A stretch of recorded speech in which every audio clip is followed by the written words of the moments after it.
அனைவருக்கும் வணக்கம். சுப மாரிமுத்து, திருப்பூர்ல இருந்து. இப்போ ஒரு ஜாதகத்துல சூரியன் ஒருத்தருக்கு சித்திரை மாசத்துல பிறந்திருக்காரு. அவருக்கு சூரிய உச்சம். இன்னொருத்தர் ஐப்பசி மாசத்துல பிறந்திருக்காரு. அவருக்கு சூரிய நீசம். இந்த உச்சத்துக்கும் நீசத்துக்கும் என்ன பொருத்தம்? உச்சம்னா ஒரு 1000 வாட்ஸ் பல்பு மாதிரி. நீசம்னா அதோடைய தன்மை அப்படியே கீழே, அதோடைய சக்தி இழந்த மாதிரி. அப்ப சூரியன் ஒரு ஜாதகத்துல நீசமா இருந்தா அவங்க குடும்பத்துல தந்தை, சூரியன் என்பது அப்பா. இந்த அப்பா இந்த குழந்தை பிறந்ததுக்கு அப்புறம் அவர் தலையெடுக்க எடுக்க எடுக்க அப்பாவுடைய முன்னேற்ற வளர்ச்சியை அப்படியே டவுனாக வைக்கும். அதே சூரிய உச்சமாய் இருக்கும்போது பிறந்தா எவ்வளவோ கஷ்டப்பட்டிருப்பார் தகப்ப. அந்த கஷ்டமெல்லாம் பார்த்தீங்கன்னா தீராத கஷ்டம். அவருக்குள்ள மன வேதனையோடு இருக்கும். அப்பத்தான் அந்த குழந்தை பிறக்கும். அந்த குழந்தை பிறந்ததுக்கு அப்புறம் படிப்படியா சூரிய உச்சமா இருக்கிறதுனால அந்த ஜாதகம் அப்படியே வளர ஆரம்பிக்கும். அப்படியே அந்த அப்பாவுக்கு இடம், வீடு, வாசல், சொத்து, சுகம் எல்லாமே கூடி வரும். அதுக்கு காரணம் என்ன? ஒரே பரிகாரம் தான். இந்த ஜாதகம் சூரியன் உச்சமாக பிறந்தால், சூரியன் ஆட்சியாக பிறந்தால், அதுக்கு என்ன? சூரியன் உச்சமா இருந்தா சித்திரை மாசத்துல பிறப்பாங்க. அதே சூரியன் ஆட்சியாக இருந்தா ஆவணி மாசத்துல அந்த குழந்தை பிறக்கும். இந்த ரெண்டு கான்செப்ட் தான் சூரியன் பலமடையக்கூடிய இடம். வேற எந்த இடத்துலையுமே இந்த சூரியனுக்கு பலமான ஒரு வேலை செய்யவே இல்லை. அப்போ ஒரே இடத்துல மட்டும்தான் ஐப்பசி மாசத்துல பிறக்கக்கூடிய குழந்தைக்கு மட்டும் சூரியன் நீசமாகிறார். அதே சூரியன் திசை நடக்கும் காலம் அவங்களுக்கு சில இறக்கு குணத்தை கொடுக்குது. ஏறு கணம் இல்லாம இறக்கு கணம் அப்படின்னு என்ன? நல்ல ஏறு காலமா இருந்ததுங்க. இந்த குழந்தை பிறந்ததுக்கு அப்புறம் ஒரு இறங்கு காலமா எனக்கு இருக்குது. இதற்கு நான் என்ன பண்றதுன்னு எனக்கு தெரியலைங்க.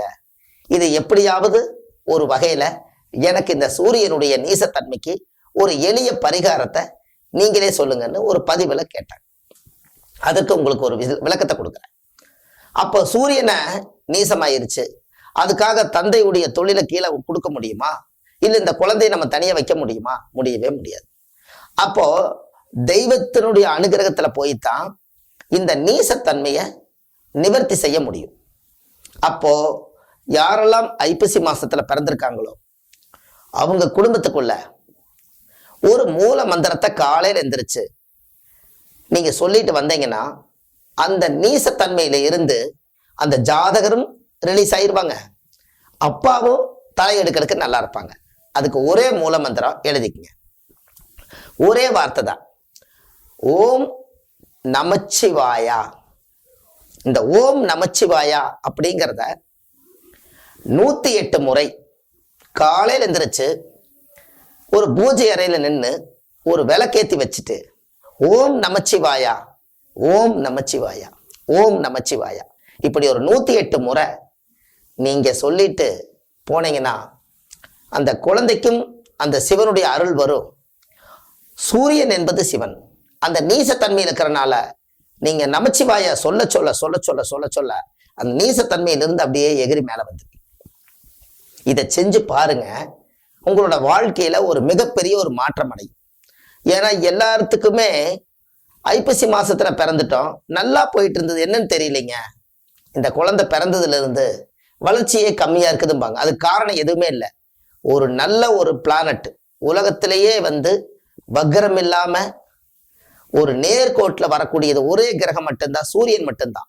அப்பேற்பட்ட ராஜ கிரகமே நீசமாயிட்டால், அப்படி ஒரு குழந்தை பிறந்து விட்டால் அப்பாவுடைய வளர்ச்சியை அது கெடுக்குது. அதற்காக ஒரு சில பேர் சொல்லுவாங்க, இல்லைங்களே இந்த குழந்தை பிறந்ததுக்கு அப்புறம் நான் நல்லா தான் இருக்கிறேன்னு. அந்த குழந்தையோட பாயிண்ட் நீசத்தன்மையா இருக்கிறதுனால குறைக்கத்தான் செய்யும். உங்களோட ஜாதகத்துல சூரியன் நல்லா இருக்கிறதுனால நீங்க நல்லா இருப்பீங்க, வளர்ந்துட்டு இருப்பீங்க. ஆனா இது ஒரு பக்கம் கீழே இழுத்துட்டு போயிட்டு இருக்கும். அது இழுக்கக்கூடாதுங்கிறதுக்காக இந்த ஒரு பதிவு. அப்போ அந்த ஜாதகத்துல சூரியன் நீசமா இருப்பதனால அந்த சூரியன் நீசம் தெளியறதுக்காக ஒரு முறை சிவன் கோயில்ல போய் தேங்காய் பழம் பூ மாலை கல்கண்டு வாங்கி அர்ச்சனை பண்ணி சாமி கும்பிட்டு வந்து ஓம் நமச்சிவாயா அப்படிங்கிறத 108 முறை சாமி கிட்ட சொல்லிட்டு வந்து தினமும் காலையில் எந்திரிச்சு இது ஒரு மூல மந்திரமா எடுத்து தினம் ஒரு முறை நீங்க சொல்லுங்க.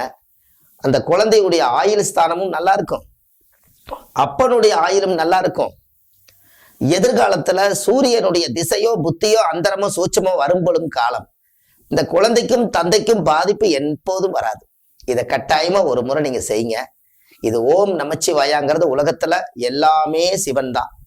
அதனால இந்த சிவன் மந்திரம் அந்த காலத்திலேயே அது ஓம் அப்படிங்கிற ஒரு பிரணவ மந்திரம் தன்னுடைய உடம்புல இருந்து அந்தரங்க அடிவயத்திலிருந்து வரக்கூடியது ஓம் நமச்சிவாயா நமக. இது நமச்சிவாயா.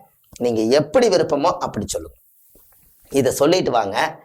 இந்த ஜாதகத்துல எவ்வளவு பெரிய தோஷம் இருந்தாலும் இந்த மந்திரத்தை நீங்க உச்சாரணம் செய்ய செய்ய செய்ய செய்ய ஆட்டோமேட்டிக்கா உங்களோட ஜாதகத்துல எல்லா சக்திகளும் கூடிரும். இதை கண்டிப்பா பண்ணிட்டு வாங்க. ஐப்பசி மாசம் பிறந்த குழந்தைக்கு உண்டான எளிய பரிகாரம் ஒரே வார்த்தையில சிவனுடைய மந்திரம். இதை செய்தால் போதும், உங்களுடைய வாழ்வாதாரம் நலமாக இருக்கும். அடுத்த பதிவில் உங்களை சந்திக்கிறேன். சுபம் மாரிமுத்து, திருப்பூர்ல இருந்து. நன்றி, வணக்கம்.